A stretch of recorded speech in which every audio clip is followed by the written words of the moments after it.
Assalamualaikum warahmatullahi wabarakatuh. Perkenalkan, nama saya Hardianti, calon magister terapan ilmu pemerintahan.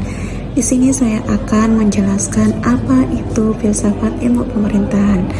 Baik, sebelum kita melangkah jauh untuk menjelaskan apa itu ilmu pemerintahan, kita harus memahami apa itu filsafat. Pernah ngebayangin nggak apa jadinya dunia kalau simbol ini tidak ada?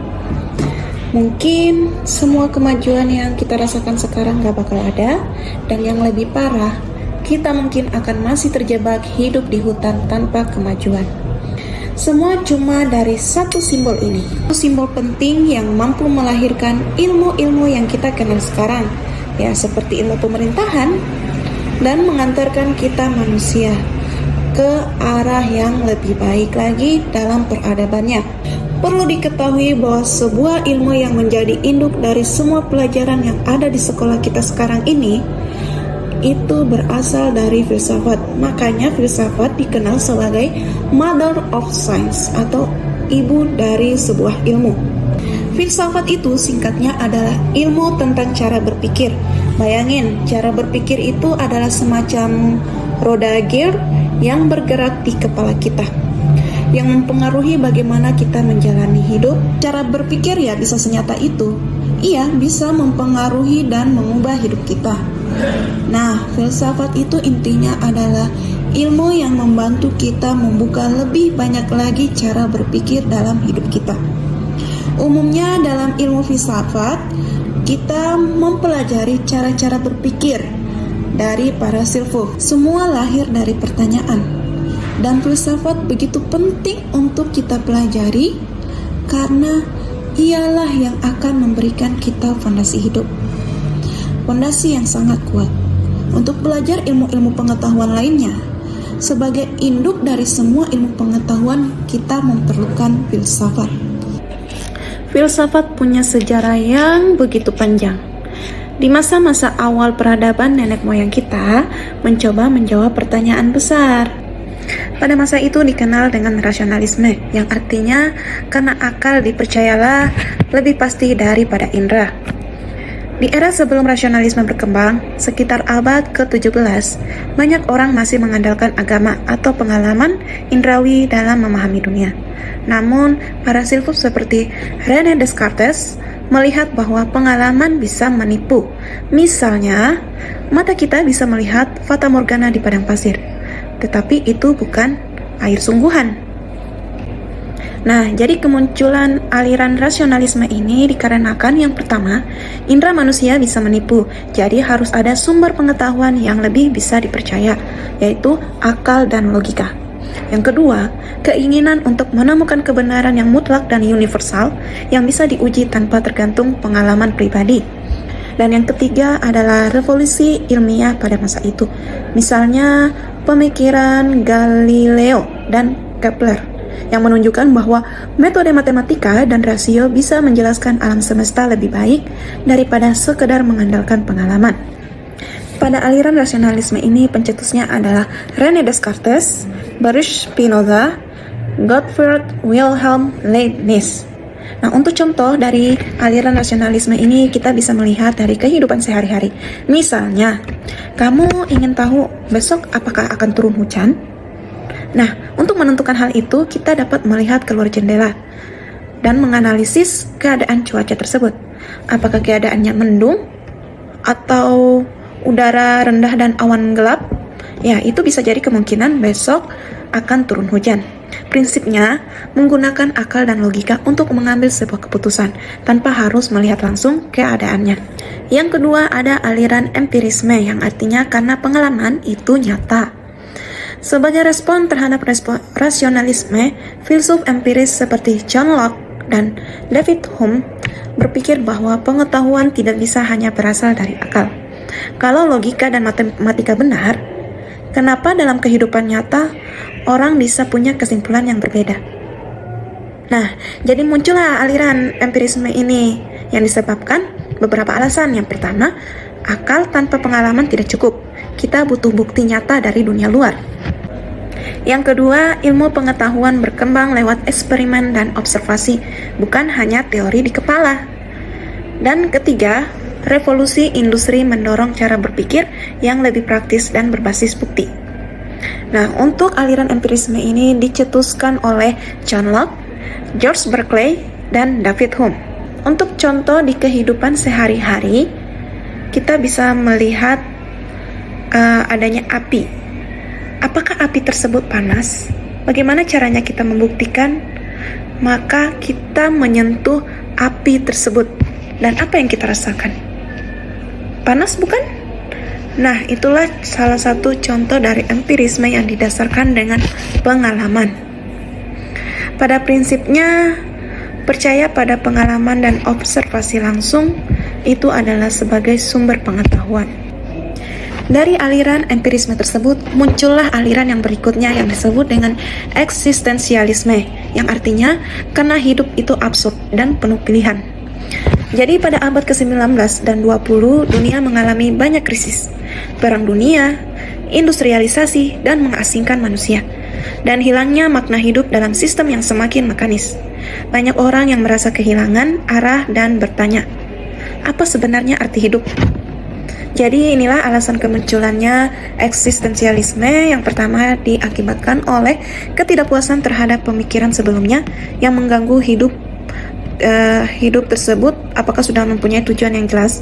Yang kedua, pengalaman perang dan penderitaan membuat orang meragukan keberadaan Tuhan atau makna universal. Dan yang ketiga itu manusia ingin diakui sebagai individu yang bebas dan menentukan hidupnya sendiri. Untuk aliran ini dicetuskan oleh tokoh Soren Kierkegaard, Friedrich Nietzsche, dan Jean-Paul Sartre.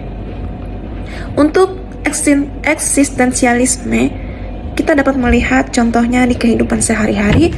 Misalnya, kamu bekerja di kantor dengan gaji stabil, tapi merasa tidak bahagia. Setelah berpikir, kamu memutuskan resign dari pekerjaanmu dan menjadi fotografer. Meskipun orang lain mungkin menganggap itu tidak masuk akal, kamu percaya bahwa hidupmu adalah tanggung jawabmu sendiri dan hanya kamu yang bisa memberi makna pada hidupmu. Jadi, kita sendiri yang lebih tahu mana yang baik untuk diri kita sendiri, tanpa harus memandang dari penilaian orang lain. Pada prinsipnya, kita bebas menentukan makna hidup kita sendiri, dan tidak terikat aturan sosial atau ekspektasi masyarakat sekitar. Dari eksistensialisme muncullah aliran pragmatisme, yaitu melihat dari manfaatnya, karena sesuatu yang kita lakukan itu yang paling terpenting adalah manfaat atau benefit. Di akhir abad ke-19 dan awal abad ke-20, perkembangan ilmu pengetahuan, teknologi, dan ekonomi membuat orang mulai berpikir lebih praktis. Filsafat yang terlalu teoritis dianggap tidak membantu dalam kehidupan nyata. Jadi alasan kemunculan aliran ini adalah yang pertama, ilmu pengetahuan dan teknologi berkembang pesat. Jadi orang mulai menilai sesuatu berdasarkan hasil atau manfaatnya, bukan teori di baliknya. Dan yang kedua, masyarakat industri membutuhkan pendekatan yang lebih fleksibel dalam berpikir dan bertindak. Dan yang ketiga itu ada ingin menjembatani perbedaan antara rasionalisme dan empirisme dengan fokus pada hasil yang konkret. Jadi untuk contoh di kehidupan sehari-hari, kita bisa lihat di sekolah guru menemukan cara baru untuk mengajarkan matematika dengan metode yang digunakannya. Contohnya menggunakan permainan. Meskipun metode itu tidak sesuai teori pengajaran klasik, namun pada faktanya ternyata murid-murid lebih cepat memahami pelajaran dengan metode ini.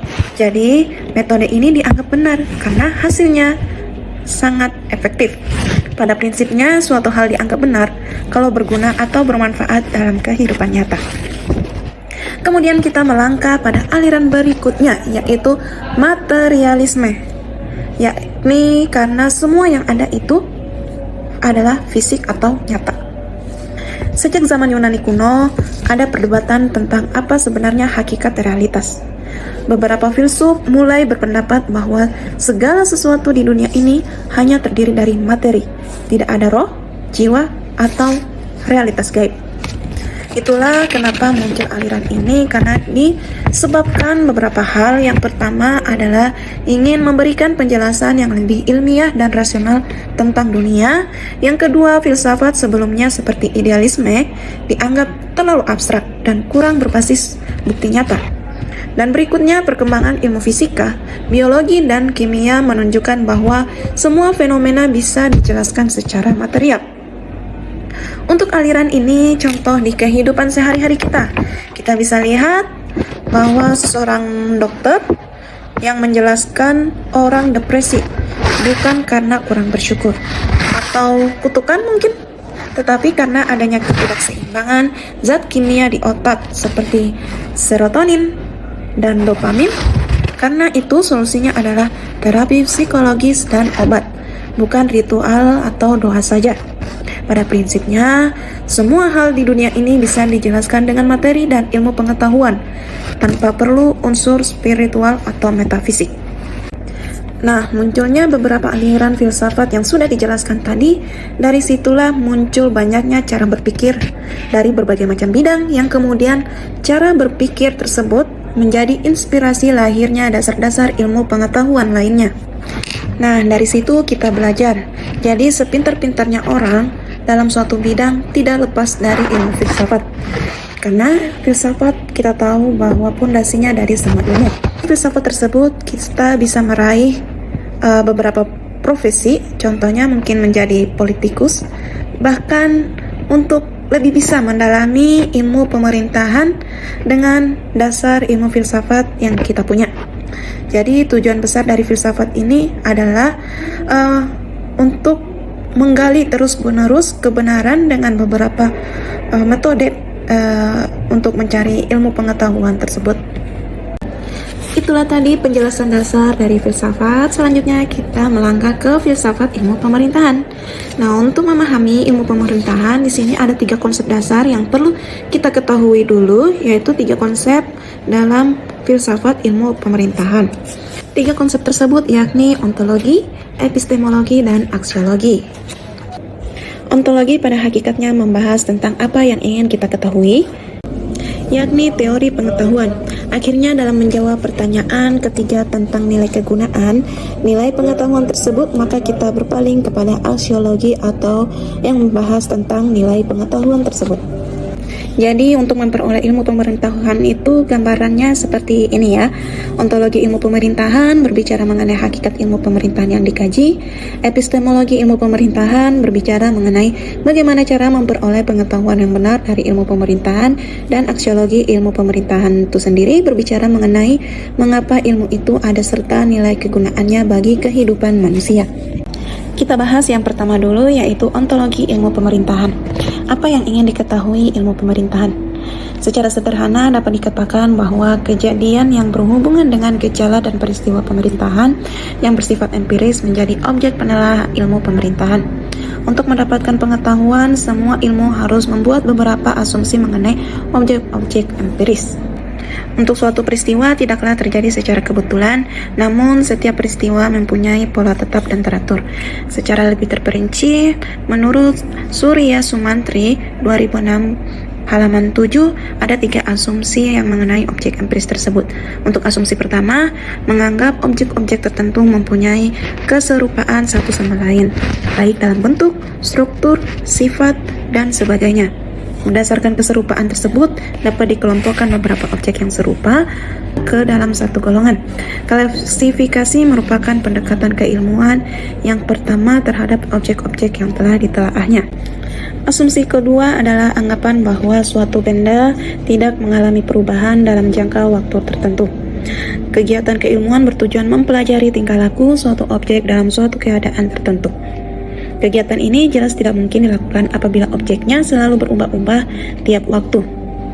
Jadi oleh sebab itu ilmu hanya menuntut adanya kelestarian yang relatif, artinya sifat-sifat pokok dari suatu benda tidak berubah dalam jangka waktu tertentu. Contohnya, planet-planet memperlihatkan perubahan dalam waktu yang relatif sangat panjang bila dibandingkan dengan sebongkah es batu di suatu panas terik di musim kemarau. Kelestarian relatif dalam jangka waktu tertentu ini memungkinkan kita untuk melakukan pendekatan keilmuan terhadap yang sedang diselidiki. Dan asumsi yang ketiga, kita menganggap setiap gejala bukan merupakan suatu kejadian yang bersifat kebetulan. Tiap gejala mempunyai pola tertentu yang bersifat tetap dengan urutan-urutan kejadian yang sama. Jadi dengan asumsi yang ketiga ini menjelaskan bahwa ilmu tidak mengemukakan bahwa X selalu mengakibatkan Y, melainkan mengatakan bahwa X mempunyai kemungkinan atau peluang yang besar untuk mengakibatkan terjadinya Y. Berdasarkan ketiga asumsi tersebut, kita bisa dapat tarik kesimpulan bahwa objek ilmu pemerintahan itu dapat dibagi dua, yaitu yang pertama, objek material ilmu pemerintahan adalah negara. Kedua, objek formal ilmu pemerintahan adalah hubungan antar negara dengan rakyatnya dalam konteks kewenangan dan pelayanan publik.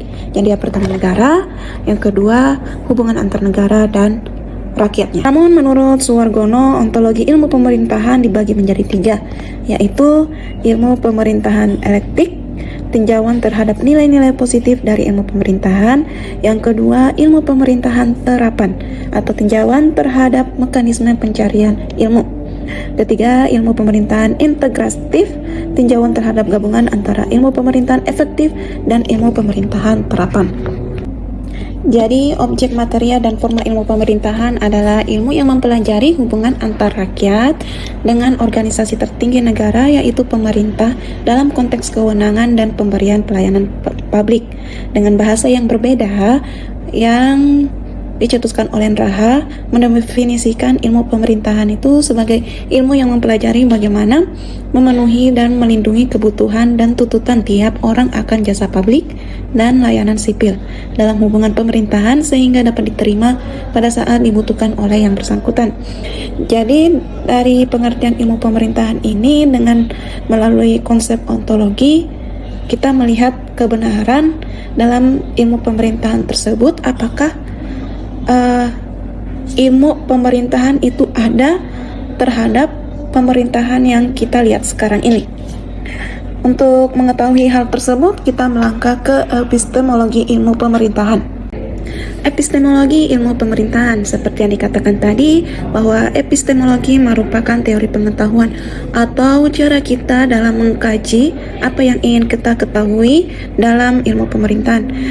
Dengan kata lain, epistemologi ini adalah suatu metode atau cara dalam memperoleh ilmu pemerintahan tersebut.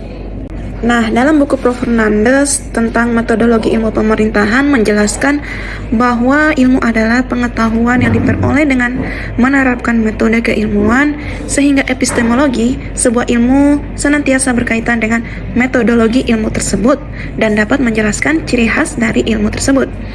Karena ilmu merupakan sebagian dari pengetahuan, yakni pengetahuan yang memiliki sifat-sifat tertentu, maka ilmu dapat juga disebut pengetahuan keilmuan. Jadi berbicara tentang epistemologi ilmu akan membawa kita kepada suatu permasalahan pokok dalam penelaahan keilmuan. Adakah metode keilmuan untuk ilmu alam harus berbeda dengan ilmu-ilmu sosial? Pertanyaan ini mengundang debat yang tidak berkesudahan. Namun, hal ini apabila dikembalikan kepada hakikat ilmu yang sebenarnya, maka tidak terdapat alasan apapun untuk membedakan metode keilmuan, ilmu-ilmu alam dari metode untuk ilmu-ilmu sosial. Metodologi dalam epistemologi pemerintahan tersebut dimaksud seperti kita melakukan penelitian, mungkin sudah dialami juga seperti teman-teman dalam menyusun karya ilmiah seperti skripsi, tesis, ataupun disertasi itu melalui metodologi penelitian. Nah, itu sama juga dengan mendalami ilmu pemerintahan, kita perlu melakukan metode atau penelitian dalam mengetahui kejadian paradigma dalam pemerintahan atau proses yang terjadi dalam pemerintahan. Nah, ilmu pemerintahan ini tidak lepas dari tiga konteks. Yang pertama itu kewenangan dan pelayanan publik. Yang kedua, ilmu pemerintahan baik secara koherensi, korespondensi, dan pragmatis. Dan yang ketiga itu pemerintahan memiliki 4 kekuatan berpikir, yaitu teoretik, kuat dalam legalistik, kuat secara empirik, dan kuat dalam inovatif. Jadi untuk melakukan penelitian juga untuk mendalami pemerintahan tersebut, kita harus mengetahui 3 unsur yang disebutkan tadi ya. Sebelum melakukan penelitian pemerintahan itu, kita perlu tahu Yang pertama tadi, kewenangan dan pelayanan publik. Berbicara tentang kewenangan ilmu pemerintahan tidak terlepas dari sejarah terbentuknya ilmu pemerintahan tersebut, yang dimana terbentuknya itu berasal dari dua aliran, yaitu aliran Eropa kontinental yang membawa terminologi kewenangan atau authority ke Indonesia, dan yang kedua itu ada aliran Anglo-Saxon yang mengenalkan konsep power yang dibawa oleh putra-putri terbaik Indonesia yang pernah mengenyam pendidikan di benua Amerika. Jika kita lihat gambaran dari kedua aliran tersebut seperti ini, yaitu aliran Eropa kontinental yang modelnya unitaris dan memunculkan kewenangan, kemudian melimpah-limpahkan kewenangan dari pemerintahan nasional ke sub-sub pemerintahan nasional dan menghasilkan asas pemerintahan, yaitu desentralisasi, dekonsentrasi, dan tugas pembantuan. Mungkin seperti yang kita rasakan sekarang, penerapan asas pemerintahan seperti ini ya. Dari sini muncul ilmu kebijakan publik sebagai media yang menggabungkan dua aliran yang mewarnai ilmu pemerintahan. Kalau dari aliran Anglo-Saxon ini itu modelnya federalis ya. Seperti di Amerika, di sana terdiri dari beberapa negara federal, negara dalam negara, yang penyerahan kekuasaannya dari state atau negara bagian ke central state atau pemerintahan pusat, yang asas pemerintahannya devolution. Nah, tadi dari kedua aliran ini muncul ilmu kebijakan publik. Contoh kebijakan publiknya itu dari program BOS dan program PNPM ya.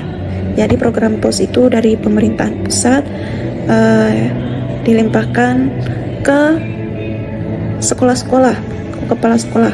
Harusnya sih yang kelola itu dari kepala daerah, namun yang kita lihat sekarang ini, yang kita lihat waktu pelimpahan dana BOS itu langsung ke kepala sekolah. Jadi untuk penggunaannya itu kurang efektif ya. Jadi untuk melihat pemerintahan di negara kita ini menganut Eropa kontinental ya, dengan wujud desentralisasi, dekonsentrasi, dan tugas pembantuan. Dari adanya asas pemerintahan yang kita anuti tersebut, yaitu desentralisasi, dekonsentrasi, dan tugas pembantuan, di mana saling keterkaitan dengan pelayanan publik. Jadi kita harus tahu yang mana kewenangan pusat, pemerintah pusat, dan kewenangan pemerintah daerah dalam hal pelayanan publik. Ketika kita sudah mengetahui kewenangan antara pemerintahan pusat dan pemerintahan daerah, kita sebagai peneliti yang akan melakukan penelitian di penelitian ilmu pemerintahan, selanjutnya kita menyajikan ilmu tersebut harus sesuai kebenaran, yaitu secara koherensi, korespondensi, dan pragmatis. Kebenaran koherensi adalah kebenaran yang merujuk sesuatu yang sudah dianggap benar secara konsisten. Sebuah contoh pernyataan si Badu akan mati dapat dipercaya karena pernyataan tersebut koherensi dengan pernyataan bahwa semua orang itu akan mati.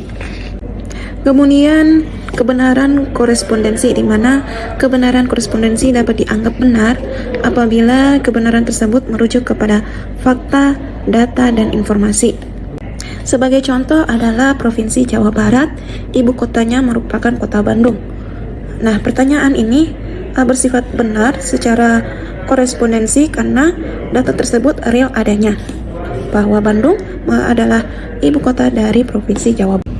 Selanjutnya, kebenaran pragmatis.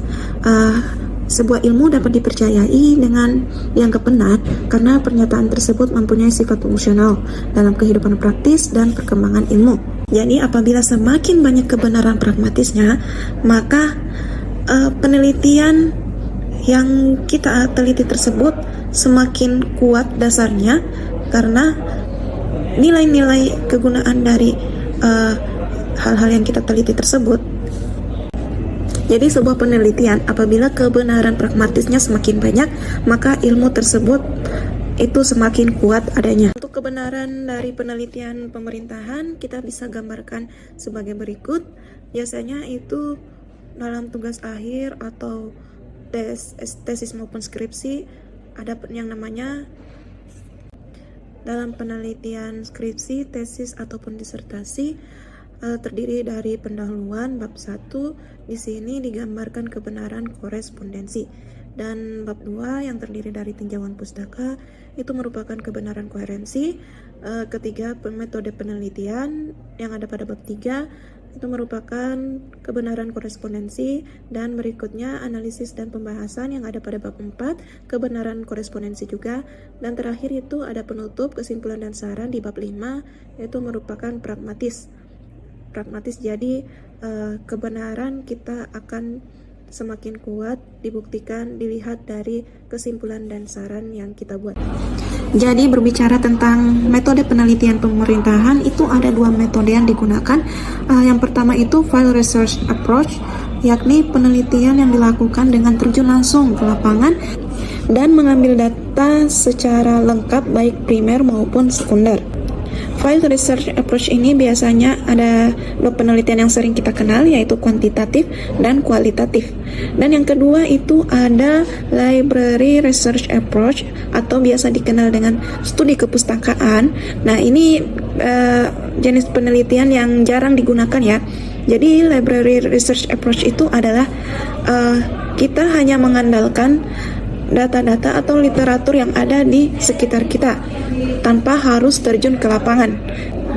Secara ontologis dan aksiologis, ilmuwan harus mampu menilai antara yang baik dan buruk, yang pada hakikatnya mengharuskan dia menentukan sikap dan fungsi. Kalau secara epistemologis, netralitas sebuah ilmu itu sangat dijunjung tinggi. Berbicara tentang aksiologi ilmu pemerintahan berarti berbicara tentang nilai kegunaan dari ilmu pemerintahan itu sendiri. Untuk nilai kegunaannya tergantung dari fungsi-fungsi ilmu bagi kepentingan umat manusia. Untuk fungsinya itu ada 5. Yang pertama, mendeskripsikan, menjelaskan, memverifikasi, memprediksikan, membentuk teori. Nah, dari 5 fungsi tersebut dapat digambarkan sebagai berikut. Kalau melihat tabel ini, yang pertama itu fungsi keilmuan deskripsi, tahap perkembangannya adalah tahap maju. Jadi telah banyak deskripsi mengenai gejala dan peristiwa pemerintahan dilakukan meskipun relatif tertinggal dibandingkan dengan perubahan gejala dan peristiwa pemerintahan yang nyata. Yang kedua itu ada fungsi keilmuan eksplanasi, yaitu tahap perkembangannya ini itu adalah tahap tumbuh. Jadi sejalan dengan perkembangan ilmu sosial yang banyak menggunakan pendekatan kualitatif atau gabungan antara kualitatif dengan kuantitatif, seperti yang sudah dijelaskan bahwa kualitatif dan kuantitatif merupakan metodologi penelitian ilmu pemerintahan. Jadi tahap tumbuh ya, tahap tumbuh dari hal yang kita tidak ketahui menjadi hal yang kita ketahui karena berasal dari data-data yang kita dapatkan. Yang ketiga itu ada fungsi memverifikasi, yaitu tahap perkembangannya juga berada pada tahap tumbuh, sama seperti penjelasan di fungsi eksplanasinya. Kemudian melangkah ke fungsi keilmuan prediksi, adalah untuk memperkirakan keadaan masa mendatang dengan berdasarkan keadaan saat sekarang. Ilmu-ilmu yang sudah matang serta memiliki cukup hukum dan teori mampu memprediksikan masa mendatang dengan tingkat ketepatan yang makin lama makin tinggi karena dilengkapi dengan teknologi informatika. Kemudian tahap fungsi keilmuan terakhir itu ada formulasi teori. Ini tahap perkembangannya di tahap awal. Jadi selama ini ilmu pemerintahan itu banyak meminjam teori dari ilmu lain. Ilmuwan pemerintahan sendiri kurang banyak yang menghasilkan teori-teori aktual. Melihat fungsi-fungsi ilmu tersebut, lalu kita memandang bagaimanakah aksiologi ilmu pemerintahan sesungguhnya. Kehidupan ilmu pemerintahan bagaikan kerakap di atas batu, hidup segan, mati tak mau. Mengapa? Saya jelaskan. Yang pertama itu ilmu pemerintahan kekurangan konsep dan teori sebagai alat analisis, sehingga kurang menjelaskan gejala dan peristiwa aktual. Dan yang kedua itu ilmu pemerintahan kekurangan pendukung dan peminat yang memiliki kepedulian untuk mengembangkan ilmu pemerintahan dan kemahiran dalam bidang pemerintahan. Sebab sebagian besar pendukungnya berada di lingkungan birokrasi yang terbelenggu oleh kultur yang tidak dinamis. Yang ketiga itu praktisi-praktisi ilmu pemerintahan khususnya birokrasi sebagai pengguna ilmu pemerintahan tidak memiliki tradisi menulis, sehingga berbagai fakta empirik menjadi tidak bermakna. Berbeda dengan praktisi manajemen bisnis yang banyak menuangkan pengetahuannya dengan lewat tulisan. Keempat, banyak ilmuwan lain, terutama dari ilmu politik yang masih meragukan eksistensi ilmu pemerintahan. Yang terakhir itu kelima, ahli-ahli di bidang ilmu pemerintahan kurang mendapat penghargaan dalam pengembangan karirnya. Banyak jabatan di pemerintahan yang memerlukan keahlian ilmu pemerintahan saat ini diisi oleh berbagai disiplin ilmu lainnya tanpa memperhatikan kompetensi. Ya, banyak ya yang terjadi sekarang di sekitar kita, bahwa bidang-bidang ilmu pemerintahan yang seharusnya diisi ahli dalam bidang tersebut, malah banyak ahli-ahli dari bidang lain yang menjabat ke bidang pemerintahan. Hal ini tidak relevan dengan yang terjadi di lapangan dengan selama ilmu yang didapatkannya pada saat pendidikan. Dari beberapa fenomena tersebut, cara kita untuk mengembangkan ilmu pemerintahan agar bisa memperoleh nilai guna atau manfaat dari ilmu pemerintahan tersebut ada beberapa cara, yaitu yang pertama, memfasilitasi pembentukan asosiasi yang bergerak di bidang ilmu dan kemahiran pemerintahan yang berwibawa. Dan yang kedua itu menerbitkan jurnal ilmiah secara periodik agar bisa dibaca dan diserap ilmu yang dituangkan dalam jurnal tersebut. Yang ketiga, memfasilitasi penelitian sosial bidang pemerintahan sehingga tercipta berbagai teori baru. Dan keempat itu mengadakan seminar secara berkala dan merata. Dan kelima itu memberikan bantuan biaya bagi pengembangan ilmu pemerintahan kepada birokrat maupun ilmuwan yang memiliki talenta dan perhatian pada ilmu pemerintahan. Jadi semacam kita bisa memberikan pelatihan-pelatihan untuk lebih mendalam bidang ilmu pemerintahannya sesuai di bidang masing-masing. Nah, itulah beberapa 3 konsep dari filsafat ilmu pemerintahan. Selanjutnya saya akan menjelaskan Bab 7, Metode Studi Perbandingan. 7,1 Metode Studi Perbandingan. Metode studi perbandingan membandingkan institusi, sejenis dengan unsur sama dan berbeda. Ridley 1975 menyarankan pendekatan perbandingan institusional untuk mempelajari pemerintahan karena pemerintah adalah organisasi formal yang kompleks. Jika dianalisa tulisan dari Blondel secara menyeluruh tentang studi perbandingan pemerintahan dapat digambarkan pada gambar 7,1. Perbandingan dapat dilakukan antar tempat, waktu, peristiwa, sistem, dan individu. Perbandingan antar tempat terjadi ketika seseorang ingin membandingkan sesuatu di satu tempat dengan tempat lain. Misalnya, bandingkan pemerintahan Kabupaten Bandung dengan Kabupaten Mamuju atau DKI Jakarta tahun 1990 dan 2000. Perbandingan antar peristiwa adalah membandingkan satu peristiwa dengan peristiwa lain yang sejenis, seperti pilkada di Kota Depok dan Kota Mataram, untuk mengetahui persamaan dan perbedaan antara keduanya. Perbandingan antar sistem juga membandingkan sistem sejenis seperti sistem desentralisasi di Indonesia dan Prancis untuk menemukan persamaan, perbedaan, dan keunggulan masing-masing. Memilih objek yang tepat untuk dibandingkan sangat penting agar kesimpulannya akurat. Perbandingan antar individu, khususnya aktor penting, adalah membandingkan satu aktor dengan aktor lain yang setara. Contohnya, membandingkan gaya kepemimpinan Gubernur DKI Jakarta Elai Sadikin dengan Sutioso, meskipun keduanya memiliki latar belakang yang sama. Perbandingan ini dapat mencakup tempat, sistem, dan individu lainnya. Perbandingan antar tempat sekaligus menggambar perbandingan antar sistem dan antar individu dan sebagainya. Lihat gambar 7,3. Ilmu pemerintahan perlu menggabungkan teori perbandingan pemerintahan seperti dalam teori perbandingan politik untuk melakukan perbandingan yang baik. Buku Ronald Harry Chilcott, ESF Comparative Politics The Circular Paradigm 1981, menggabungkan teori-teori perbandingan politik untuk mencari paradigma baru dengan menggunakan berbagai teori analisis. Ilmu pemerintahan diharapkan dapat lebih bermanfaat bagi kehidupan umat manusia. Ke-7,2 Perbandingan kelembagaan pemerintahan.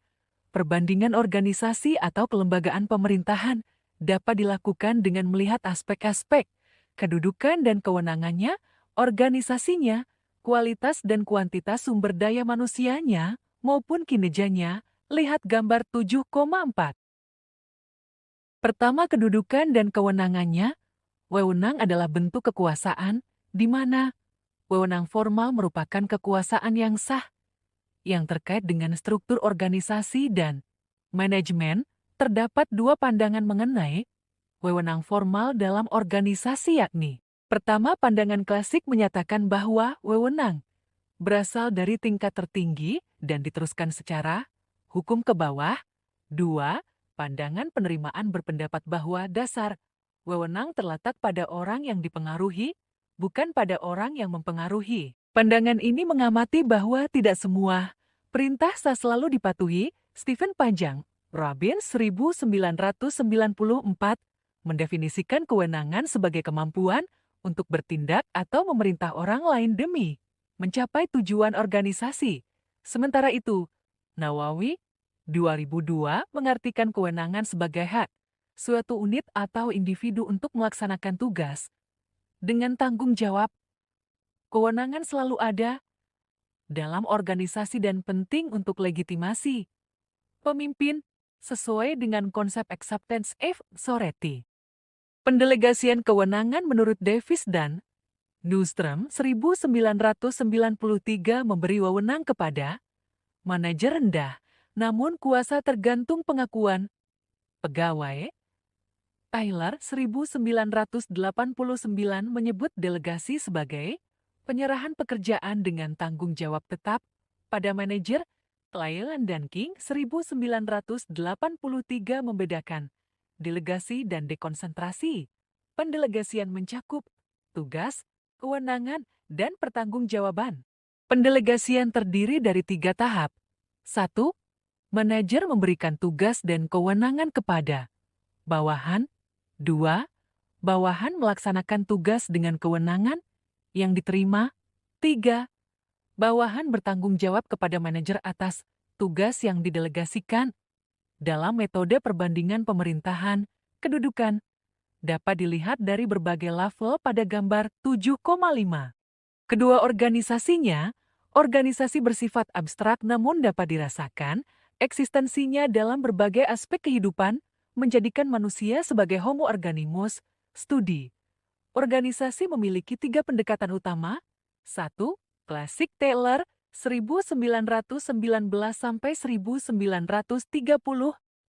berfokus pada metode kerja, standar, imbalan finansial, dan efisiensi waktu untuk memaksimalkan hasil pekerja. Kedua, neoklasik menekankan faktor sosial dan hubungan manusia dalam organisasi. 3. Modern menggabungkan aspek struktural, teknologi, dan lingkungan dalam analisis organisasi. Pendekatan organisasi terbaik bergantung pada situasi dan lingkungan. Organisasi modern di sektor publik menerapkan manajemen terbuka dan harus berbasis visi dan misi mission-driven, bukan sekadar aturan, rule-driven. Sebagai sistem, organisasi terdiri dari elemen yang saling berinteraksi untuk mencapai tujuan. Keterbukaan, lingkungan penting agar organisasi dapat beradaptasi, menerima masukan, dan memberikan manfaat bagi masyarakat.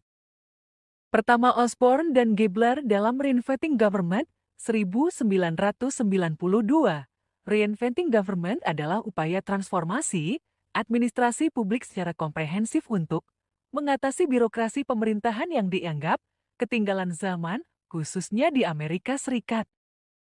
Inisiatif ini mempertanyakan peran pemerintah yang sesuai dengan kebutuhan masa kini dan masa depan. Beberapa prinsip utama dalam Reinventing Government meliputi: 1. Pemerintah katalis mendorong peran sektor swasta dan masyarakat dalam pelayanan publik. 2. Masyarakat sebagai pemegang kendali memberdayakan warga dalam proses pengambilan keputusan. Ketiga, pemerintah berorientasi hasil fokus pada pencapaian hasil daripada hanya prosedur. 4. Pemerintah berorientasi pada pasar mendorong persaingan untuk meningkatkan efisiensi. 5. Pemerintah antisipatif lebih proaktif dalam menghadapi masalah daripada hanya bereaksi. Keenam, meeting the needs of the customers, not that. Birokrasi pemerintah harus responsif terhadap kebutuhan masyarakat, bukan hanya prosedur birokrasi. 7. Earning rather than spending mendorong swadana untuk mengurangi ketergantungan pada anggaran negara. 8. Prevention rather than cure mengantisipasi masalah, lebih awal lebih efisien daripada mengatasi masalah yang sudah terjadi. Kesembilan, from hierarchy to participation and the teamwork, desentralisasi dan pemberdayaan pegawai lini depan untuk pelayanan lebih efisien. 10. Leveraging change through the market pemerintah dapat menggandeng sektor swasta untuk meningkatkan efisiensi pelayanan publik. Pokok-pokok dalam reinventing government relevan untuk mengatasi masalah pemerintah pusat dan daerah, serta penataan organisasi yang sesuai dengan kebutuhan wilayah. Osborne dan Plastrick 1996 mengemukakan 5 strategi untuk melaksanakan konsep ini. Pertama, the core strategy, strategi dasar, menyangkut tingkat tujuan organisasi dengan menggunakan 3 pendekatan, yaitu kejelasan tujuan, kejelasan peranan setiap anggota organisasi, serta kejelasan arah perkembangan organisasi. Kedua, the consequence strategy, fokus pada insentif melalui mengelola kompetisi, manajemen wirausaha, dan manajemen kinerja. 3.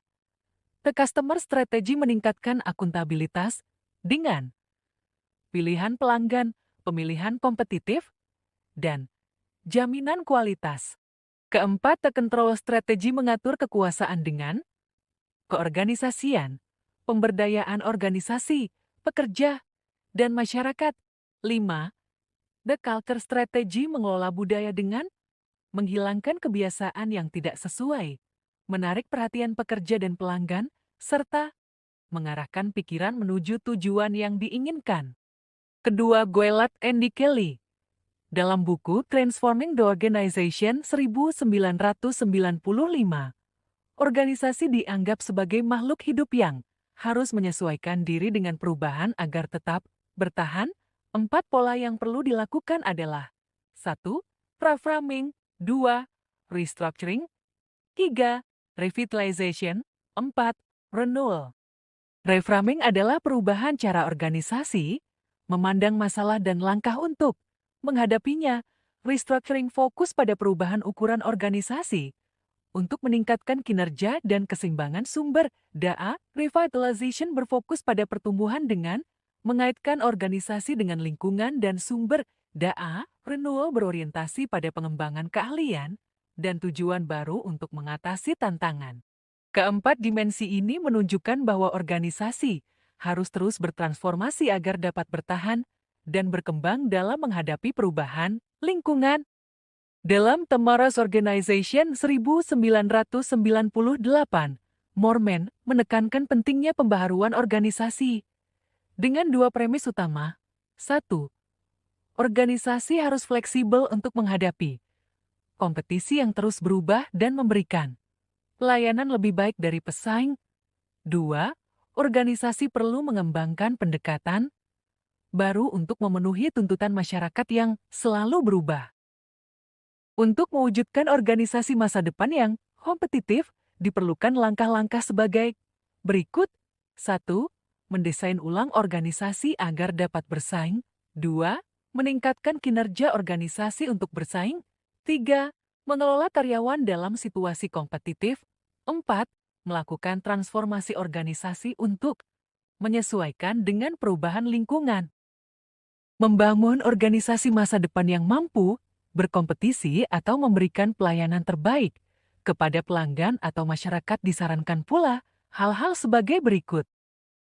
Pertama, perlu desain ulang organisasi untuk menghadapi tantangan lingkungan yang berubah. 2.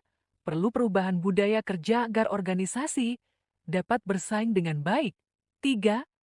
Perlu menyeimbangkan kebutuhan pegawai dengan tujuan organisasi agar selaras. Keempat, Peter M. Senge, Senge dalam The Fifth Discipline 1990 menyatakan bahwa organisasi harus berubah melalui pembelajaran organisasi yang dimulai dari individu, kelompok, hingga seluruh organisasi. Ia mengemukakan 5 disiplin, yaitu: pertama, berpikir sistemik, menggunakan pendekatan komprehensif dalam pengambilan keputusan. 2. Keunggulan pribadi personal mastery, meningkatkan kemampuan individu yang memengaruhi orang lain. 3. Model mental, citra diri pegawai yang berpengaruh pada kinerja organisasi. Keempat, pembelajaran dalam tim learning, meningkatkan kapasitas tim melalui dialog dan penerapan teori. 5. Penyebaran visi shared vision, membangun visi bersama agar seluruh anggota organisasi memiliki tujuan yang sama, sehingga menekankan pentingnya pembelajaran berkelanjutan untuk meningkatkan kinerja organisasi. Kelima, Ralph Harry Kilman 2001, Kilman dalam bukunya Quantum Organizations 2001, 69-74 menawarkan konsep organisasi kuantum yang terdiri dari 7 kategori sebagai berikut. 1. The inclusion of consciousness in self-designing, sistem pencantuman kesadaran dalam sistem merancang diri. Dalam organisasi kuantum, semua anggota terlibat merancang sistem dan penghargaan, menghargai keterampilan serta pengalaman individu.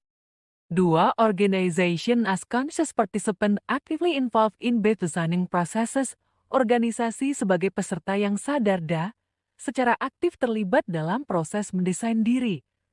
Organisasi kuantum mengutamakan kesadaran diri dan partisipasi pemegang saham untuk merancang perubahan yang memenuhi kebutuhan pelanggan. 3. Cross-boundary processes as explicitly addressed and infused with information, proses-proses lintas, batas yang secara nyata ditujukan untuk dan dimasukkan informasi. Organisasi kuantum menekankan kolaborasi lintas, batas, kesadaran diri, dan efisiensi proses dengan anggota fokus pada tugas strategis dan menghindari sikap bukan pekerjaan saya. 4. The conscious self-management of a flexibly designed organization, kesadaran penataan diri yang dapat diketahui ketika sebuah rancang ulang sistem dan proses dibenarkan. Anggota organisasi kuantum aktif dalam merancang, menerapkan, dan meningkatkan sistem serta proses, berpartisipasi dalam keputusan, pengawasan, dan perubahan. 5. The internal commitment of active participant, komitmen internal dari peserta yang aktif. Anggota organisasi kuantum berfokus pada peningkatan kesadaran diri dan pengembangan mental untuk kesuksesan jangka panjang dengan mendorong pendidikan dan peningkatan identitas serta harga diri. 6. The empowered relations among active participant, memberdayakan hubungan di antara peserta yang aktif. Anggota organisasi kuantum menjaga hubungan dengan semua anggota sebelumnya, termasuk subunit lain dan pemegang saham luar, terlepas dari pemindahan, promosi, atau reorganisasi. 7. The external self-transformation of flexibly design organizations, transformasi yang terus-menerus dari organisasi yang dirancang secara fleksibel. Organisasi perlu bertransformasi agar tetap relevan. Menurut Prahalat 1996, organisasi yang tidak berubah akan mati, sementara yang terus belajar akan bertahan. Pada organisasi atau pertumbuhan dari masa umumnya, selalu tumbuh menuju kedewasaannya masa bayi, remaja, dan dewasa. Pertumbuhan organisasi mempunyai beberapa hal, yaitu: 1. Keinginan untuk menjadi lengkap, mempunyai kegiatan yang lebih luas dan mampu mencapai kemajuan. 2. Mobilitas eksekutif yang mencari tempat kerja lebih bergengsi dan memberikan imbalan lebih besar. 3. Faktor ekonomis yang mengurangi ongkos melalui skala ekonomi. 4. Persaingan yang mendorong organisasi untuk tumbuh agar dapat bertahan hidup. Ada beberapa indikator yang menunjukkan besaran organisasi. Hodge dan Anthony 1988, 395-409 mengemukakan besaran organisasi sebagai berikut. 1. Share of the market. 2. The firm open branch in other cities. 3. Companies that make a variety of product. 4. Asset size and the number of facilities. 5. The number of full-time employees in an organization. 6. Organizational complexity. Besaran organisasi dipengaruhi oleh jumlah pegawai, kewenangan, dan fungsi yang dijalankan. Kewenangan menentukan kebutuhan sumber daya dan biaya sesuai dengan prinsip money and demand flow functions. 3. Kualitas dan kuantitas sumber daya aparaturnya. Keberhasilan pemerintahan bergantung pada kualitas aparatur, sehingga diperlukan kemauan politik untuk meningkatkan kapasitasnya secara berkelanjutan. Pemerintah harus menyusun rencana induk berbasis bisnis inti daerah dengan mempertimbangkan potensi, sumber daya, dan sektor unggulan. Rencana ini mencakup jumlah, kualitas, dan distribusi aparatur untuk mendukung pembangunan. Distribusi aparatur disesuaikan dengan kebutuhan layanan masyarakat, termasuk rotasi dan mutasi yang berkelanjutan. Rencana induk pengembangan sumber daya aparatur memungkinkan pegawai memperkirakan jenjang karier mereka sehingga meningkatkan motivasi kerja. Model ini menghubungkan visi daerah, visi pemerintah daerah, dan strategi pengembangan aparatur. Pemerintah daerah menghadapi masalah ketimpangan dalam distribusi lokasi dan keahlian aparatur. Selain itu, aparat cenderung berorientasi pada jabatan struktural akibat warisan manajemen militer era Orde Baru, sementara jabatan fungsional yang berfokus pada pelayanan kurang diminati. Pengembangan jabatan fungsional di pemerintah daerah menghadapi 5 kendala utama. 1. Citra negatif jabatan fungsional dianggap sebagai tempat pembuangan pegawai yang tidak terpakai atau menjelang pensiun. 2. Keengganan penempatan di daerah terpencil PNS. Enggan mengisi jabatan fungsional di daerah terpencil, sehingga perlu insentif khusus. 3. Kesulitan mengumpulkan angka kredit, keterbatasan. Aktivitas fungsional menghambat kenaikan jabatan. 4. Minimnya informasi jabatan fungsional kurang dikenal di kalangan PNS. 5. Pembinaan di tingkat nasional. Proses kenaikan jabatan membutuhkan waktu dan biaya tinggi karena pembina berada di tingkat pusat. Kepala daerah perlu mendorong jabatan fungsional untuk meningkatkan pelayanan sejalan dengan Undang-Undang Nomor 5 Tahun 2014 yang mengubah orientasi yayasan dari struktural ke fungsional. Kurangnya rencana induk pengembangan aparatur yang terhubung dengan visi daerah menyebabkan rekrutmen pegawai bersifat tambal sulam, merugikan organisasi, dan mengganggu pelayanan. Banyak pemerintah daerah belum memiliki visi yang jelas untuk arah perubahan jangka panjang, termasuk dalam pengembangan sumber daya aparatur. 4. Kinerjanya, instansi pemerintah harus dinamis untuk mengimbangi lingkungan yang berubah dengan kinerja bergantung pada kualitas sumber daya manusia aparatur. Pemerintah perlu mengembangkan indikator keberhasilan yang mencerminkan visi dan strategi untuk pengukuran kinerja yang efektif. A. Kemampuan aparatur pemerintah dalam berinovasi dan melakukan perubahan. B. Kinerja proses-proses internal pemerintah. C. Kinerja pelayanan pada masyarakat. D. Kemampuan pemerintah dalam meningkatkan efektivitas dan efisiensi penggunaan berbagai sumber daya yang ada. Penilaian kinerja dalam organisasi pemerintahan bertujuan untuk mengevaluasi hasil kerja dan memberikan umpan balik kepada pegawai guna meningkatkan keahlian dan perilaku yang efektif. Kegunaannya meliputi 1. Peningkatan kinerja melalui tindakan yang tepat bagi pegawai, penyelia, dan manajer. 2. Penyesuaian kompensasi untuk menentukan kenaikan gaji dan penerimaannya.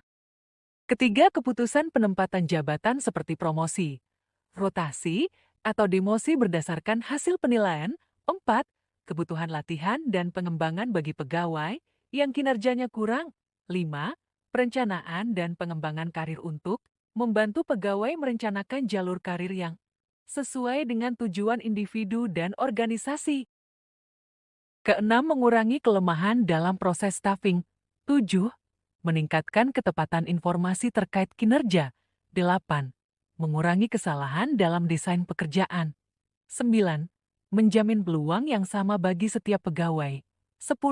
Mengidentifikasi tantangan eksternal yang mempengaruhi kinerja pegawai. Penilaian kinerja yang efektif melibatkan beberapa elemen kunci, antara lain: 1. Dimensi kinerja harus relevan dengan rencana, strategis organisasi dan deskripsi tugas individu. Ekspektasi yang jelas sangat penting untuk mencapai kinerja yang baik. 2. Pegawai harus dilibatkan dalam pengembangan, dimensi kinerja dan penentuan skala penilaian. Meskipun hasil penilaian mungkin lebih rendah, pegawai cenderung merespon positif terhadap keadilan dan akurasi sistem penilaian. Ketiga, pelatihan penilai. Penilai harus terlatih dan pegawai memahami sistem penilaian. 4. Motivasi penilai. Penilai gak perlu termotivasi dan memberikan feedback yang bermanfaat. 5. Dokumentasi kinerja. Penilai harus mencatat kinerja pegawai untuk referensi. 6. Diagnosa kinerja. Penilai perlu menganalisis penyebab masalah kinerja untuk solusi yang tepat. Sistem penilaian kinerja harus memberikan arah yang jelas dan peluang bagi pegawai untuk berpartisipasi dalam menetapkan sasaran. Manajemen kinerja adalah proses komunikasi yang menciptakan iklim motivasional untuk mendukung pencapaian kinerja yang diharapkan. Fokus utamanya adalah pada manajemen proses dan perilaku, bukan hanya prosedur formal. Tujuan manajemen kinerja adalah untuk: pertama, menghubungkan tujuan organisasi dengan sasaran individu pegawai. 2. Membantu pimpinan dan pegawai menyepakati sasaran dan perilaku. Ketiga, membangun komunikasi dan coaching berkelanjutan berbasis sasaran dan kinerja. 4. Mengarahkan pegawai pada tindakan kunci yang memengaruhi hasil organisasi. 5. Mendorong diskusi untuk pengembangan pegawai. 6. Membimbing pegawai menuju perilaku yang mendukung kinerja efektif. 7. Menciptakan iklim kerja yang mendukung kinerja optimal. Ke-8,1 pendekatan legalistik dan ciri-cirinya. Ilmu pemerintahan mengkaji hubungan pemerintah dan rakyat dengan pendekatan legalistik, yakni berdasarkan aturan formal sebagai ciri khasnya. Pendekatan legalistik dalam ilmu pemerintahan memiliki 3 ciri utama. A. Mengkaji gejala pemerintahan berdasarkan hukum positif. B. Menganalisis hukum dari proses pembuatan, isi, dan pelaksanaannya. C. Memanfaatkan teori dari ilmu hukum dan kebijakan publik. Penyelenggaraan pemerintahan melibatkan aparatnya dan berdampak pada masyarakat. Pencarian rente terjadi melalui nepotisme, kronisme, atau kolusi, seringkali berujung pada korupsi. Kolusi dan korupsi tidak meninggalkan bukti tertulis, sehingga pencatatan kekayaan diperlukan untuk mencegahnya serta memaksimalkan pajak. Kontrol terhadap penyelenggara negara penting dilakukan oleh legislatif, pers, cendekiawan, dan masyarakat agar mereka mengutamakan kepentingan rakyat. Kritik masyarakat dan kesediaan pemimpin untuk dikritik sangat diperlukan, sebagaimana yang diterapkan di Singapura oleh Lee Kuan Yew. KKN menghambat kompetisi dan menyebabkan ketidakefisienan karena lebih mengutamakan upeti daripada peningkatan kualitas dan efisiensi. Ke-8,2 pendekatan legalistik untuk menganalisis gejala dan peristiwa pemerintahan terkait dengan peraturan yang sah dan kebijakan publik adalah tindakan pemerintah untuk mengatasi masalah publik. Perumusan kebijakan dapat dilihat dari 2 sisi. Dalam ilmu politik, fokusnya pada proses pembuatan kebijakan yang melibatkan tawar-menawar politik, sementara dalam administrasi publik lebih menekankan analisis untuk solusi yang efektif. Proses pembuatan kebijakan publik mencakup kurangnya 5 fase tahapan, yaitu sebagai berikut. A. Agenda setting adalah proses memasukkan masalah publik ke dalam agenda kebijakan. yang dipengaruhi oleh pihak-pihak yang menentukan masalah mana yang harus diangkat. Proses pembuatan kebijakan publik terdiri dari 5 tahapan. 1. Agenda setting, memasukkan masalah publik ke dalam agenda kebijakan untuk mendapat perhatian. 2. Policy formulation, merumuskan alternatif solusi melalui negosiasi antar aktor politik. 3. Policy adoption, memilih tindakan dari alternatif yang didukung oleh aktor kebijakan. Keempat, policy implementation, melaksanakan kebijakan dengan menggunakan sumber daya dan dana. 5. Policy assessment, menilai pelaksanaan kebijakan untuk mencapai tujuan dan sasaran. Proses kebijakan membutuhkan analisis untuk memahami gejala pemerintahan yang terjadi saat pelayanan publik diberikan. Pelayanan ini bertujuan untuk memenuhi kebutuhan masyarakat sesuai aturan dengan pemerintah, berfokus pada pelayanan dan kesejahteraan masyarakat. Pelayanan publik oleh birokrasi bertujuan meningkatkan kesejahteraan masyarakat dalam konsep welfare state. Menurut Lembaga Administrasi Negara 1998, pelayanan publik mencakup kegiatan instansi pemerintah dan BUMN atau BUMD dalam menyediakan barang atau jasa untuk memenuhi kebutuhan masyarakat dan menjalankan peraturan. Pelayanan publik yang profesional ditandai dengan akuntabilitas dan responsibilitas aparatur pemerintah. Ciri-cirinya meliputi 1. Efektif, berfokus pada pencapaian tujuan dan sasaran. 2. Sederhana, prosedur mudah, cepat, tepat, dan tidak berbelit. 3. Transparan, memberikan kejelasan mengenai prosedur, persyaratan, serta unit kerja atau pejabat yang berwenang dalam pelayanan. D. Rincian biaya atau tarif pelayanan dan tata cara pembayarannya. 1. Efektif, berorientasi pada pencapaian tujuan. 2. Sederhana, prosedur mudah, cepat, dan tidak berbelit. 3. Transparan, memberikan kejelasan mengenai prosedur, persyaratan, biaya, dan waktu penyelesaian. Keempat, keterbukaan, informasi pelayanan harus mudah diakses oleh masyarakat. 5. Efisien, persyaratan hanya mencakup hal-hal esensial dan menghindari pengulangan dokumen dari instansi lain. 6. Ketepatan waktu, pelayanan diselesaikan sesuai jadwal yang ditentukan. 7. Responsif, cepat menanggapi kebutuhan dan masalah masyarakat. Adaptif, menyesuaikan dengan perubahan kebutuhan masyarakat. Pemerintah memiliki 3 fungsi utama, yaitu pelayanan masyarakat, pembangunan, dan perlindungan. Rashid, 2000. Dalam Delivering Quality Services, Saitam Legal, 1990, pelayanan publik bertujuan untuk memenuhi kebutuhan masyarakat dengan baik dalam bentuk barang maupun jasa.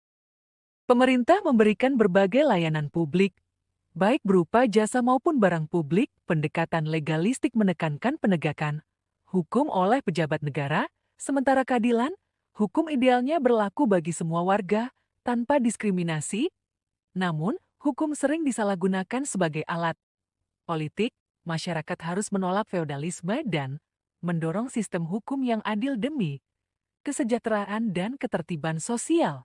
Artikel The WTO Legalistic Approaches ASEAN From the Legal Culture Perspective oleh Xin Ye Peng dalam ASEAN Pacific Law and Policy Journal Volume 1 nomor 2 2000 membahas hubungan antara hukum, budaya, dan globalisasi ekonomi di negara-negara ASEAN dalam konteks WTO. Pertama, hubungan antara globalisasi, kebudayaan, dan hukum. 2. Pengaruh kebudayaan terhadap persepsi hukum di ASEAN. 3. Perbedaan antara pendekatan hukum Barat dan ASEAN dalam WTO. 4. Strategi yang diambil oleh negara ASEAN dalam menghadapi hukum WTO. Langkah-langkah strategis untuk memahami gejala pemerintahan dengan pendekatan Legalistik adalah A. Tentukan objek yang akan diamati, seperti proses pemerintahan di tingkat desa. B. Pelajari hukum positif yang mengatur pemerintahan desa. C. Bandingkan hukum positif dengan fakta, data, dan informasi yang ada.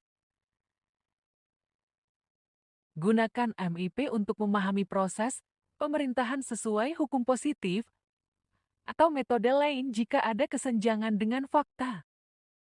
Untuk menganalisis masalah dan solusi, digunakan MPS. Dalam kajian legalistik, tinjauan pustaka harus merujuk pada hukum positif yang berlaku karena hukum yang sudah tidak berlaku tidak relevan. Pemerhati pemerintahan perlu mengikuti perkembangan perundang-undangan agar analisis yang dilakukan tepat dan bermakna. Ke-9,1 pengertian dan ciri-ciri pendekatan sistemik. Pemerintahan adalah sebuah sistem yang terdiri dari komponen-komponen yang saling terhubung, fungsional, disusun secara teratur untuk mencapai tujuan tertentu. Sistem ini mencakup komponen, hubungan fungsional antar komponen, dan kesatuan yang utuh untuk tujuan yang ingin dicapai. Jam dan tubuh manusia adalah contoh sistem, di mana komponen-komponen yang saling berinteraksi membentuk kesatuan yang berfungsi mencapai tujuan tertentu. Sistem adalah suatu keseluruhan yang kompleks dan terintegrasi, terdiri dari elemen-elemen yang saling berinteraksi untuk mencapai tujuan tertentu. Menurut Winardi dan Nishar 1997, sistem dicirikan oleh elemen-elemen yang saling berinteraksi. Pamuji 1985 menekankan bahwa sistem adalah suatu kebulatan atau keseluruhan yang terorganisir. Prajudi 1973 menggambarkan sistem sebagai jaringan, prosedur-prosedur yang saling berhubungan untuk menjalankan fungsi utama suatu usaha atau urusan.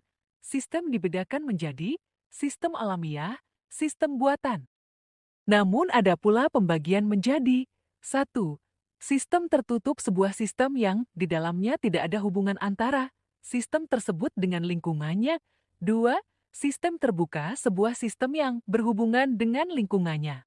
Secara hierarkis, sebuah sistem dapat menjadi subsistem dari sistem yang lebih besar, membentuk hubungan antar subsistem.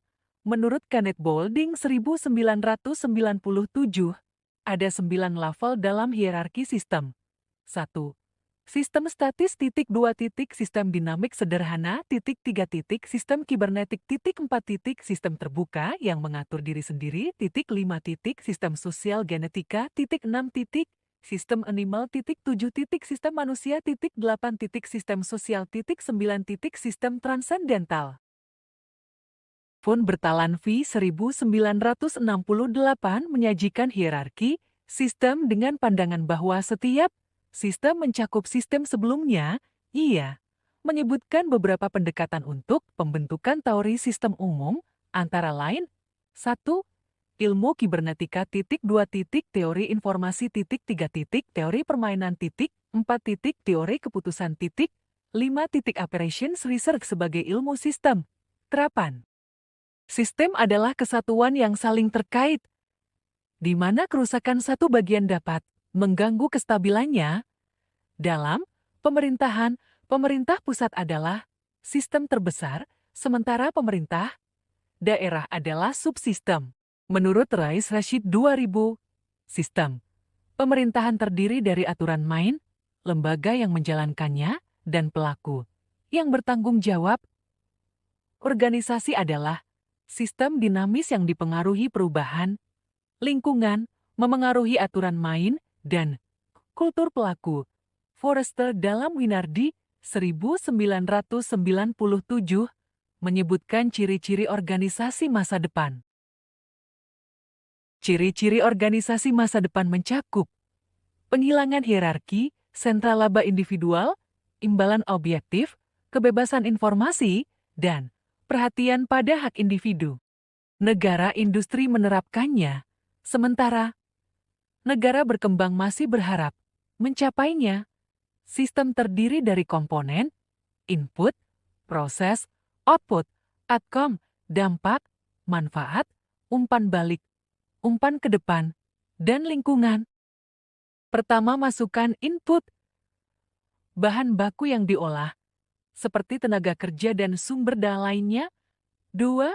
Proses-proses, kegiatan yang mengubah, masukkan menjadi output. 3. Keluaran output, hasil dari proses, sesuai tujuan sistem. 4. Nilai guna outcome, kegunaan produk untuk sistem lain bersifat kualitatif. Kelima, dampak impact, pengaruh keluaran bisa positif atau negatif. 6. Manfaat benefit, nilai tambah bagi sistem lain bersifat prediktif. 7. Umpan balik feedback, informasi untuk perbaikan sistem. Ke-9,2 menganalisis gejala dan peristiwa pemerintahan melalui pendekatan sistemik. Pemerintahan dianalisis dengan pendekatan sistemik seperti yang dijelaskan oleh Tali Siduhu, Andraha dalam metodologi ilmu pemerintahan 1997 dengan 50 modal AMIP. A. Analisis dengan menggunakan hierarki sistem. Suprasistem, seperti PBB, berfungsi membuat norma hubungan antar sistem negara sebagai pedoman universal untuk sistem pemerintahan di seluruh dunia. Sistem pemerintahan nasional menetapkan kebijakan, sementara provinsi, kabupaten atau kota, dan desa menjalankannya dalam koridor nasional. Harmoni pemerintahan bergantung pada kepercayaan, namun Indonesia menghadapi law, trust, dan disharmoni kebijakan. B. Analisis menggunakan sistem secara fungsional. Pendekatan sistemik dalam pemerintahan mencakup masukan, pegawai, anggaran, sarana, peraturan, manajemen, proses, pembuatan kebijakan, pelayanan publik, pengolahan input. Keluaran, barang publik jalan, rumah sakit, jasa, publik izin, surat, nilai guna, kelancaran lalu lintas, kesehatan, masyarakat, kepastian hukum, dampak, perdagangan lancar, produktivitas, meningkat, perusahaan lebih bankable, manfaat, kesejahteraan meningkat, solidaritas, sosial menguat, kepatuhan membaik. Umpan balik, opini publik, surat masyarakat, demonstrasi, umpan ke depan, uji materi hukum, rapat teknis, pemerintahan, lingkungan, ideologi, politik, ekonomi, sosial, budaya, agama, pertahanan, keamanan. Pendekatan sistem diperkuat oleh Impres nomor Juli tahun 1999 dan PP nomor Agustus tahun 2006. Roger Kaufman mengembangkan analisis sistem dari 4 menjadi 9 komponen. Kesenjangan bisa terjadi antara input dan environment untuk analisis sistem. Kaji tiap komponen, sedangkan untuk faktor determinan, fokus pada kesenjangan terbesar yang paling memengaruhi sistem. Masalah adalah kesenjangan antara yang seharusnya teori, hukum, norma, dan yang senyatanya fakta, data, informasi, rumus, tersebut disederhanakan dalam gambar sebagai berikut. Masalah dalam sistem pemerintahan dapat terjadi di semua komponen, menentukan masalah utama, memudahkan pencarian solusi. Bab 7, Metode Studi Perbandingan. 7,1 Metode Studi Perbandingan. Metode studi perbandingan membandingkan institusi sejenis dengan unsur sama dan berbeda. Ridley 1975 menyarankan pendekatan perbandingan institusional untuk mempelajari pemerintahan karena pemerintah adalah organisasi formal yang kompleks. Jika dianalisa tulisan dari Blondel secara menyeluruh tentang studi perbandingan pemerintahan dapat digambarkan pada gambar 7,1. Perbandingan dapat dilakukan antar tempat, waktu, peristiwa, sistem, dan individu. Perbandingan antar tempat terjadi ketika seseorang ingin membandingkan sesuatu di satu tempat dengan tempat lain. Misalnya, bandingkan pemerintahan Kabupaten Bandung dengan Kabupaten Mamuju atau DKI Jakarta tahun 1990 dan 2000. Perbandingan antar peristiwa adalah membandingkan satu peristiwa dengan peristiwa lain yang sejenis, seperti pilkada di Kota Depok dan Kota Mataram, untuk mengetahui persamaan dan perbedaan antara keduanya. Perbandingan antar sistem juga membandingkan sistem sejenis seperti sistem desentralisasi di Indonesia dan Prancis untuk menemukan persamaan, perbedaan, dan keunggulan masing-masing. Memilih objek yang tepat untuk dibandingkan sangat penting agar kesimpulannya akurat. Perbandingan antar individu, khususnya aktor penting, adalah membandingkan satu aktor dengan aktor lain yang setara. Contohnya, membandingkan gaya kepemimpinan Gubernur DKI Jakarta Elai Sadikin dengan Sutioso. Meskipun keduanya memiliki latar belakang yang sama, perbandingan ini dapat mencakup tempat, sistem, dan individu lainnya. Perbandingan antar tempat sekaligus menggambar perbandingan antar sistem dan antar individu dan sebagainya. Lihat gambar 7,3. Ilmu pemerintahan perlu menggabungkan teori. Teori perbandingan pemerintahan seperti dalam teori perbandingan politik untuk melakukan perbandingan yang baik. Buku Ronald Harry Chilcott, ESF Comparative Politics The Circular Paradigm 1981, menggabungkan teori-teori perbandingan politik untuk mencari paradigma baru. Dengan menggunakan berbagai teori analisis, ilmu pemerintahan diharapkan dapat lebih bermanfaat bagi kehidupan umat manusia. Ke-7,2 Perbandingan kelembagaan pemerintahan. Perbandingan organisasi atau kelembagaan pemerintahan dapat dilakukan dengan melihat aspek-aspek kedudukan dan kewenangannya, organisasinya, kualitas dan kuantitas sumber daya manusianya, maupun kinerjanya. Lihat gambar 7,4. Pertama, kedudukan dan kewenangannya.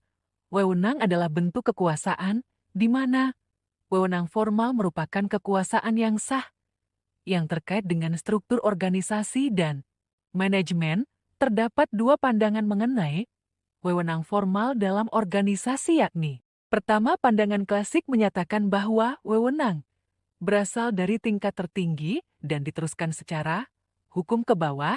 Dua, pandangan penerimaan berpendapat bahwa dasar wewenang terletak pada orang yang dipengaruhi, bukan pada orang yang mempengaruhi. Pandangan ini mengamati bahwa tidak semua perintah selalu dipatuhi. Stephen Panjang, Robbins 1994, mendefinisikan kewenangan sebagai kemampuan untuk bertindak atau memerintah orang lain demi mencapai tujuan organisasi.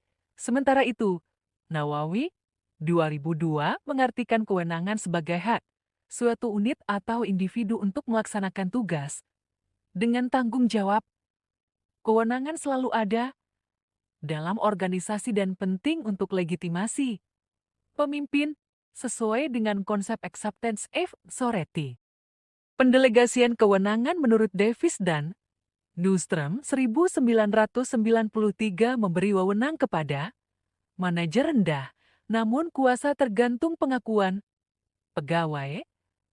Tyler 1989 menyebut delegasi sebagai penyerahan pekerjaan dengan tanggung jawab tetap pada manajer. Cleland dan King 1983 membedakan delegasi dan dekonsentrasi. Pendelegasian mencakup tugas, kewenangan, dan pertanggungjawaban. Pendelegasian terdiri dari 3 tahap. 1. Manajer memberikan tugas dan kewenangan kepada bawahan. 2. Bawahan melaksanakan tugas dengan kewenangan yang diterima. 3. Bawahan bertanggung jawab kepada manajer atas tugas yang didelegasikan. Dalam metode perbandingan pemerintahan, kedudukan dapat dilihat dari berbagai level pada gambar 7,5. Kedua organisasinya, organisasi bersifat abstrak namun dapat dirasakan eksistensinya dalam berbagai aspek kehidupan, menjadikan manusia sebagai homo organimus. Studi organisasi memiliki 3 pendekatan utama. 1. Klasik Taylor 1919–1930 berfokus pada metode kerja standar. imbalan finansial, dan efisiensi waktu untuk memaksimalkan hasil pekerja. Kedua neoklasik menekankan faktor sosial dan hubungan manusia dalam organisasi. 3. Modern menggabungkan aspek struktural, teknologi, dan lingkungan dalam analisis organisasi. Pendekatan organisasi terbaik bergantung pada situasi dan lingkungan. Organisasi modern di sektor publik menerapkan manajemen terbuka dan harus berbasis visi dan misi mission-driven, bukan sekadar aturan, rule-driven. Sebagai sistem, organisasi terdiri dari elemen yang saling berinteraksi untuk mencapai tujuan. Keterbukaan, lingkungan penting agar organisasi dapat beradaptasi, menerima masukan, dan memberikan manfaat bagi masyarakat. Pertama Osborne dan Gabler dalam Reinventing Government, 1992. Reinventing Government adalah upaya transformasi administrasi publik secara komprehensif untuk mengatasi birokrasi pemerintahan yang dianggap ketinggalan zaman, khususnya di Amerika Serikat. Inisiatif ini mempertanyakan peran pemerintah yang sesuai dengan kebutuhan masa kini dan masa depan. Beberapa prinsip utama dalam Reinventing Government meliputi 1. Pemerintah katalis mendorong peran sektor swasta dan masyarakat dalam pelayanan publik. 2. Masyarakat sebagai pemegang kendali memberdayakan warga dalam proses pengambilan keputusan. Ketiga, pemerintah berorientasi hasil fokus pada pencapaian hasil daripada hanya prosedur. 4. Pemerintah berorientasi pada pasar mendorong persaingan untuk meningkatkan efisiensi. 5. Pemerintah antisipatif lebih proaktif dalam menghadapi masalah daripada hanya bereaksi. Keenam, meeting the needs of the customers, not that. Birokrasi pemerintah harus responsif terhadap kebutuhan masyarakat, bukan hanya prosedur birokrasi. 7. Earning rather than spending mendorong swadana untuk mengurangi ketergantungan pada anggaran negara. 8. Prevention rather than cure mengantisipasi masalah, lebih awal lebih efisien daripada mengatasi masalah yang sudah terjadi. Kesembilan, from hierarchy to participation and the teamwork, desentralisasi dan pemberdayaan pegawai lini depan untuk pelayanan lebih efisien. 10. Leveraging change through the market, pemerintah dapat menggandeng sektor swasta untuk meningkatkan efisiensi pelayanan publik. Pokok-pokok dalam Reinventing Government relevan untuk mengatasi masalah pemerintah pusat dan daerah, serta penataan organisasi yang sesuai dengan kebutuhan wilayah. Osborne dan Plastrick 1996 mengemukakan 5 strategi untuk melaksanakan konsep ini. Pertama, the core strategy, strategi dasar, menyangkut tingkat tujuan organisasi dengan menggunakan 3 pendekatan, yaitu kejelasan tujuan, kejelasan peranan setiap anggota organisasi, serta kejelasan arah perkembangan organisasi. Kedua, the consequence strategy, fokus pada insentif melalui mengelola kompetisi, manajemen wirausaha, dan manajemen kinerja. 3. The customer strategy, meningkatkan akuntabilitas dengan pilihan pelanggan, pemilihan kompetitif, dan jaminan kualitas. Keempat, the control strategy, mengatur kekuasaan dengan keorganisasian, pemberdayaan organisasi, pekerja, dan masyarakat. 5. The culture strategy, mengelola budaya dengan menghilangkan kebiasaan yang tidak sesuai, menarik perhatian pekerja dan pelanggan, serta mengarahkan pikiran menuju tujuan yang diinginkan. Kedua, Goelat and Kelly dalam buku Transforming the Organization 1995, organisasi dianggap sebagai makhluk hidup yang harus menyesuaikan diri dengan perubahan agar tetap bertahan. 4 pola yang perlu dilakukan adalah 1. Reframing, 2. Restructuring, 3. Revitalization, 4. Renewal. Reframing adalah perubahan cara organisasi memandang masalah dan langkah untuk menghadapinya. Restructuring fokus pada perubahan ukuran organisasi untuk meningkatkan kinerja dan keseimbangan sumber daya. Revitalization berfokus pada pertumbuhan dengan mengaitkan organisasi dengan lingkungan dan sumber daya. renewal berorientasi pada pengembangan keahlian dan tujuan baru untuk mengatasi tantangan. Keempat dimensi ini menunjukkan bahwa organisasi harus terus bertransformasi agar dapat bertahan dan berkembang dalam menghadapi perubahan lingkungan. Dalam Tomorrow's Organization 1998, Moorman menekankan pentingnya pembaharuan organisasi dengan dua premis utama. 1. Organisasi harus fleksibel untuk menghadapi kompetisi yang terus berubah dan memberikan pelayanan lebih baik dari pesaing. 2. Organisasi perlu mengembangkan pendekatan baru untuk memenuhi tuntutan masyarakat yang selalu berubah. Untuk mewujudkan organisasi masa depan yang kompetitif, diperlukan langkah-langkah sebagai berikut. 1. Mendesain ulang organisasi agar dapat bersaing. 2. Meningkatkan kinerja organisasi untuk bersaing. 3. Mengelola karyawan dalam situasi kompetitif. 4. Melakukan transformasi organisasi untuk menyesuaikan dengan perubahan lingkungan. Membangun organisasi masa depan yang mampu berkompetisi atau memberikan pelayanan terbaik kepada pelanggan atau masyarakat disarankan pula hal-hal sebagai berikut. Pertama, perlu desain ulang organisasi untuk menghadapi tantangan lingkungan yang berubah. 2. Perlu perubahan budaya kerja agar organisasi dapat bersaing dengan baik. 3. Perlu menyeimbangkan kebutuhan pegawai dengan tujuan organisasi agar selaras. Keempat, Peter M.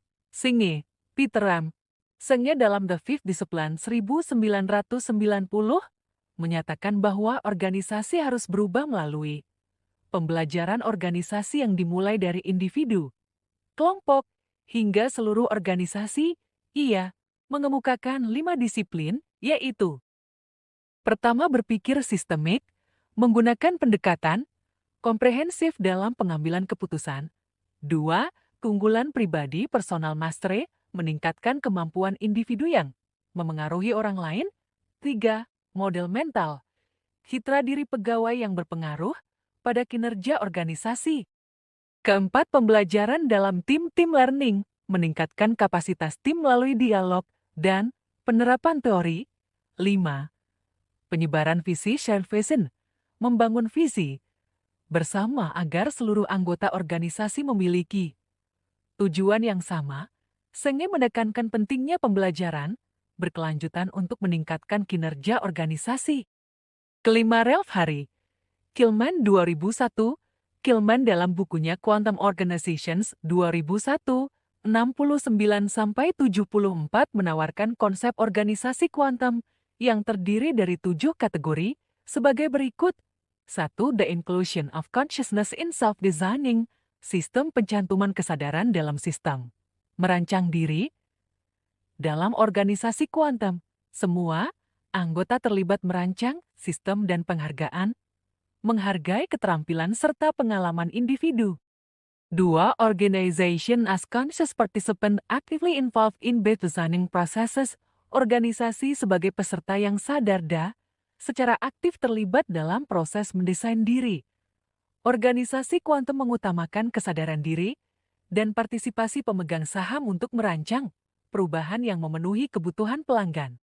3. Cross-boundary processes as explicitly addressed and infused with information, proses-proses lintas batas yang secara nyata ditujukan untuk dan dimasukkan informasi.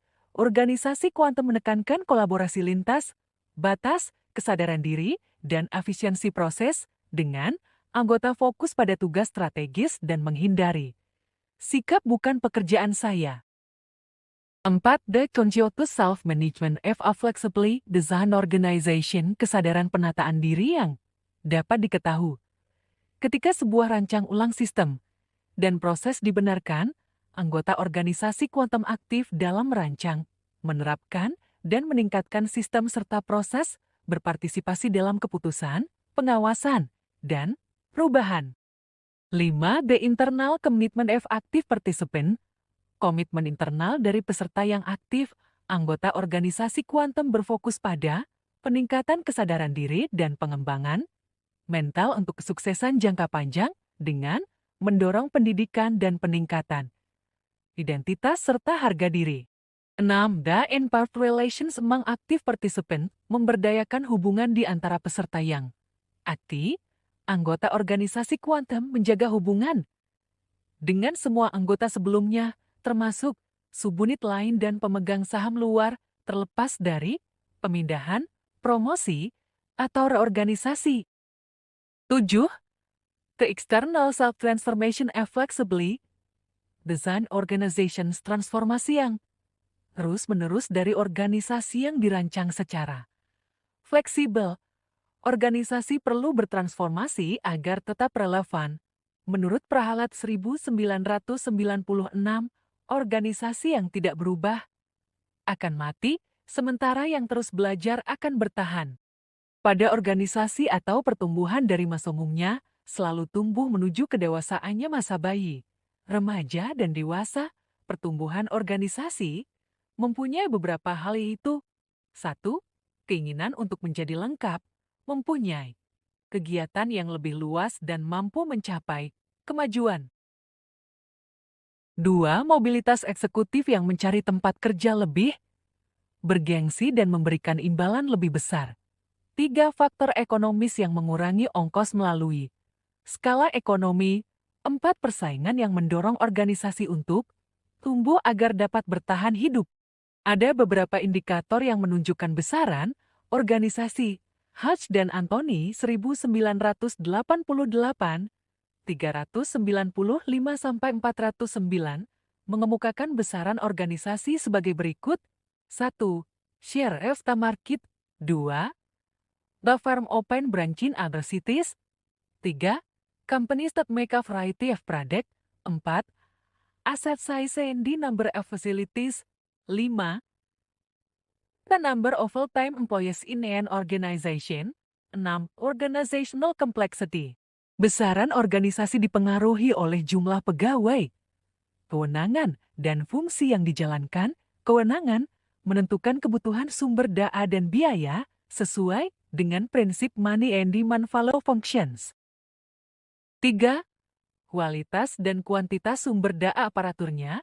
Keberhasilan pemerintahan bergantung pada kualitas aparatur, sehingga diperlukan kemauan politik untuk meningkatkan kapasitasnya secara berkelanjutan. Pemerintah harus menyusun rencana induk berbasis bisnis inti daerah dengan mempertimbangkan potensi, sumber daya, dan sektor unggulan. Rencana ini mencakup jumlah, kualitas, dan distribusi aparatur untuk mendukung pembangunan. Distribusi aparatur disesuaikan dengan kebutuhan layanan masyarakat, termasuk rotasi dan mutasi yang berkelanjutan. Rencana induk pengembangan sumber daya aparatur memungkinkan pegawai memperkirakan jenjang karier mereka, sehingga meningkatkan motivasi kerja. Model ini menghubungkan visi daerah, visi pemerintah daerah, dan strategi pengembangan aparatur. Pemerintah daerah menghadapi masalah ketimpangan dalam distribusi lokasi dan keahlian aparatur. Selain itu, aparat cenderung berorientasi pada jabatan struktural akibat warisan manajemen militer era Orde Baru, sementara jabatan fungsional yang berfokus pada pelayanan kurang diminati. Pengembangan jabatan fungsional di pemerintah daerah menghadapi 5 kendala utama. 1. Citra negatif jabatan fungsional dianggap sebagai tempat pembuangan pegawai yang tidak terpakai atau menjelang pensiun. 2. Keengganan penempatan di daerah terpencil PNS. Enggan mengisi jabatan fungsional di daerah terpencil, sehingga perlu insentif khusus. 3. Kesulitan mengumpulkan angka kredit, keterbatasan aktivitas fungsional menghambat kenaikan jabatan. 4. Minimnya informasi jabatan fungsional kurang dikenal di kalangan PNS. 5. Pembinaan di tingkat nasional. Proses kenaikan jabatan membutuhkan waktu dan biaya tinggi karena pembina berada di tingkat pusat. Kepala daerah perlu mendorong jabatan fungsional untuk meningkatkan pelayanan sejalan dengan Undang-Undang Nomor 5 Tahun 2014 yang mengubah orientasi yayasan dari struktural ke fungsional. Kurangnya rencana induk pengembangan aparatur yang terhubung dengan visi daerah menyebabkan rekrutmen pegawai bersifat tambal sulam, merugikan organisasi, dan mengganggu pelayanan. Banyak pemerintah daerah belum memiliki visi yang jelas untuk arah perubahan jangka panjang, termasuk dalam pengembangan sumber daya aparatur. Keempat, kinerjanya, instansi pemerintah harus dinamis untuk mengimbangi lingkungan yang berubah dengan kinerja bergantung pada kualitas sumber daya manusia aparatur. Pemerintah perlu mengembangkan indikator keberhasilan yang mencerminkan visi dan strategi untuk pengukuran kinerja yang efektif. A. Kemampuan aparatur pemerintah dalam berinovasi dan melakukan perubahan. B. Kinerja proses-proses internal pemerintah. C. Kinerja pelayanan pada masyarakat. D. Kemampuan pemerintah dalam meningkatkan efektivitas dan efisiensi penggunaan berbagai sumber daya yang ada. Penilaian kinerja dalam organisasi pemerintahan bertujuan untuk mengevaluasi hasil kerja dan memberikan umpan balik kepada pegawai guna meningkatkan keahlian dan perilaku yang efektif. Kegunaannya meliputi 1. Peningkatan kinerja melalui tindakan yang tepat bagi pegawai, penyelia, dan manajer. 2. Penyesuaian kompensasi untuk menentukan kenaikan gaji dan penerimaannya. Ketiga, keputusan penempatan jabatan seperti promosi, rotasi, atau demosi berdasarkan hasil penilaian. 4. Kebutuhan latihan dan pengembangan bagi pegawai yang kinerjanya kurang. 5. Perencanaan dan pengembangan karir untuk membantu pegawai merencanakan jalur karir yang sesuai dengan tujuan individu dan organisasi. Keenam, mengurangi kelemahan dalam proses staffing. 7. Meningkatkan ketepatan informasi terkait kinerja. 8. Mengurangi kesalahan dalam desain pekerjaan. 9. Menjamin peluang yang sama bagi setiap pegawai. 10. Mengidentifikasi tantangan eksternal yang mempengaruhi kinerja pegawai. Penilaian kinerja yang efektif melibatkan beberapa elemen kunci, antara lain: 1. Dimensi kinerja harus relevan dengan rencana, strategis organisasi dan deskripsi tugas individu. Ekspektasi yang jelas sangat penting untuk mencapai kinerja yang baik. 2. Pegawai harus dilibatkan dalam pengembangan dimensi kinerja dan penentuan skala penilaian. Meskipun hasil penilaian mungkin lebih rendah, pegawai cenderung merespon positif terhadap keadilan dan akurasi sistem penilaian. Ketiga, pelatihan penilai.